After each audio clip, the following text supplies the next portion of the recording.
When you ask me to talk about a film which I like, or one of the best films of the world, the very first film which comes to my mind is Andrei Rublev.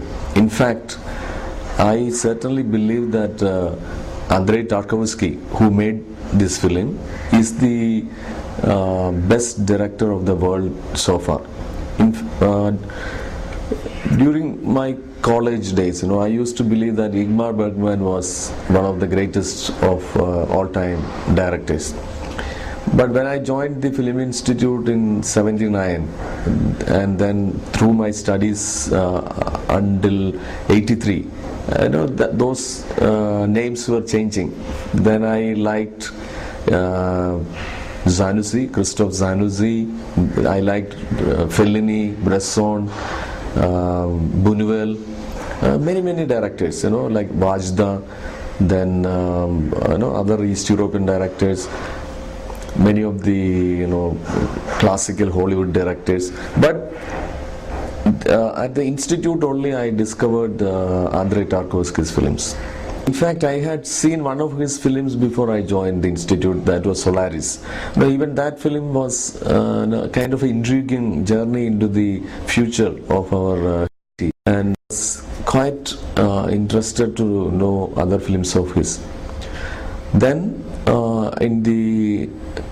during my stay in the institute, I happened to see all his other films, like Ivan's Childhood, his first film, then Mirror, which he made after Andrei Rublev, and then Stalker, again one of my most favorite films. And then he went in exile and lived in Paris, where he made Nostalgia, and finally Sacrifice, with Bergman's own crew, his own cameraman and his own actors. Erland Josephson did the main role in Sacrifice.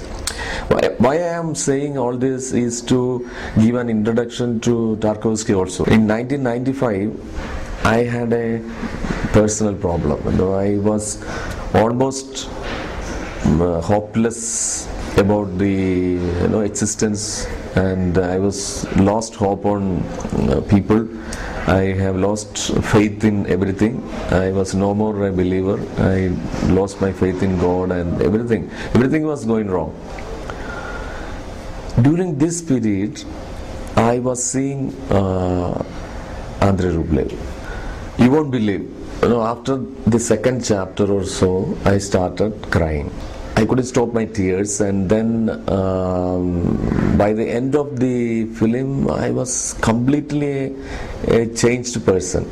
My hope on humanity, faith, everything came back. Actually, you can say I was almost again. It was like born again. This is how films and sometimes lives go on parallel.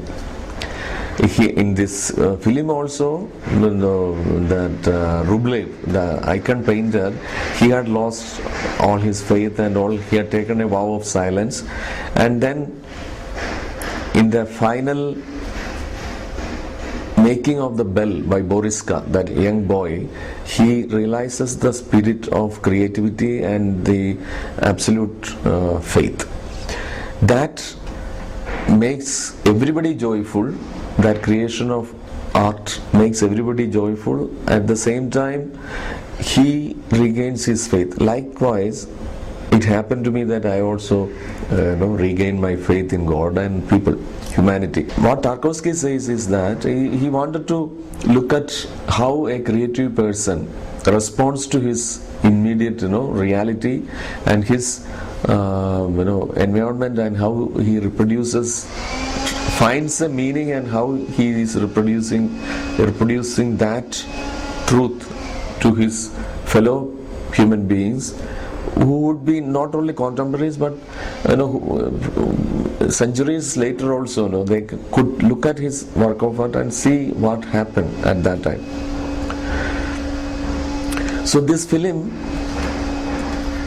beautifully narrated, detailedly worked out sequences, but not very linear fashion. It jumps from one episode to another. Some scene, some of the episode you won't even see the main protagonist Rublev, but loosely in 8 chapters and an epilogue and a prelude.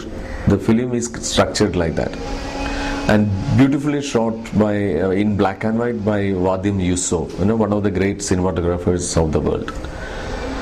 And the film opens, that is one of the most beautiful opening sequences I have ever seen in any of the films. The film opens with Yefim, one character who is a kind of an enthusiast, kind of an inventor who is for the first time trying to a hot air balloon ride. So he has his contraption, the air is filled, and then he wants to take off. He gets onto the balloon from a church balcony, and from there he is flying. And he is enthusiastic, people are there, and he's kind of in his ecstasy, he describes, the thing, experience. But unfortunately, there is a leak in the balloon, and the crash lands and dies. Дядя! Дядя, режь веревку! Я чупу веревку, дядя! Я тебе покажу веревку! So this is the opening sequence. But in a way, it is talking about the man's urge and his great desire to travel and not only physically travel or move into the unknown world and to find out the secrets of life. Of course, not many of them will succeed, but that doesn't stop the next person to dream.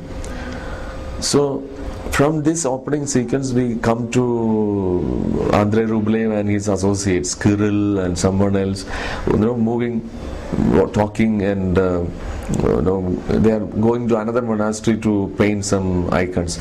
It is a rainy day, so they have to take shelter in a barn.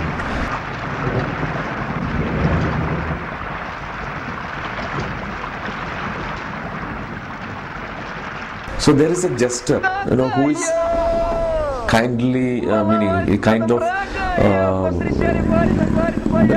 he is on the outside, he is a buffoon, like he makes people laugh, but he is criticizing the society, he is criticizing the rulers, he is criticizing the government, and making fun. But Tarkovsky is not Tarkovsky. Andrei Rublev is an artist who is very close to nature, who takes all these kind of natural, things of people also into good spirit. But the other person is his associate. I think his name is Kirill. He is more self-righteous. He don't like the buffoon making fun of people and other kind of thing. But we don't know. Maybe he had informed the soldiers, police about his deeds. And in the end of that scene, we see this jester being caught and brutally kind of attacked by the police.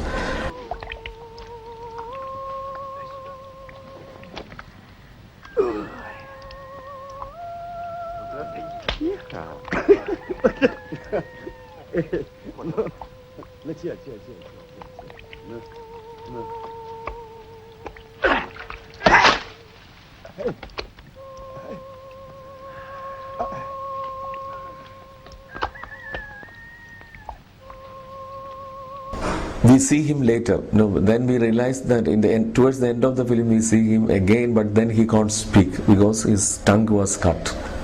And he recognized Rublev and says that you are the one, who is the reason for my,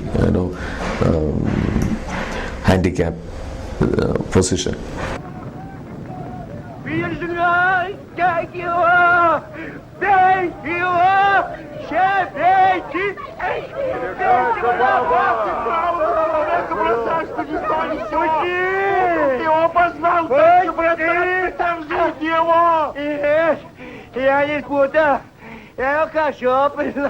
So through this, and then when we talk about this violence, probably this is one of the films which shocks you in terms of its depiction of cruelty, and that though this film is based on the personal life story, it is placed in the 15th century political history of Russia. So the princes are at war at each other, and the Mongolian Tatars are attacking them. There are betrayals, and all through this common people who suffers. So through in fact at the end of it, at one stage, Andrei Rublev witnesses so much violence that he couldn't take it anymore. He says, no, nothing is useful. No, I stop painting. There is nothing will save this world. So he takes a vow of silence. He says, no, I won't talk to anybody, and he keeps like that. Meanwhile, the last chapter of the film comes with in fact, this the Andrei Rublev is the original version is more than 3 hours actually. So the last chapter deals with a boy called Boriska. He's a son of a bell maker, and he's the Tsar's representatives comes to him and says, we want to make a big church for the big bell for the cathedral. So this boy, his father is no more. So he says, no, my father has told the secret to me. I know how to make the bell, so I will come and make the bell.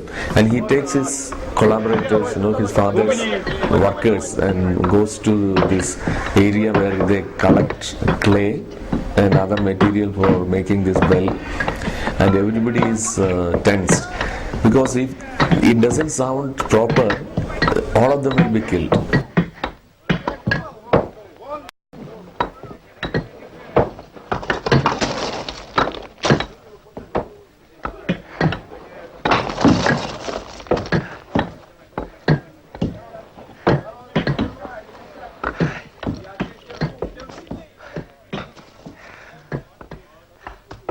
And that is again one of the most beautiful sequences ever filmed in cinema, in this bell making sequence, and its first ringing. Dio mio caro, quella ragazza non ha più di 13 anni. Ma ciò comunque non la rende meno attraente. E qui a volte le ragazze diventano donne proprio all'età di 13 anni. Cosa vi succede?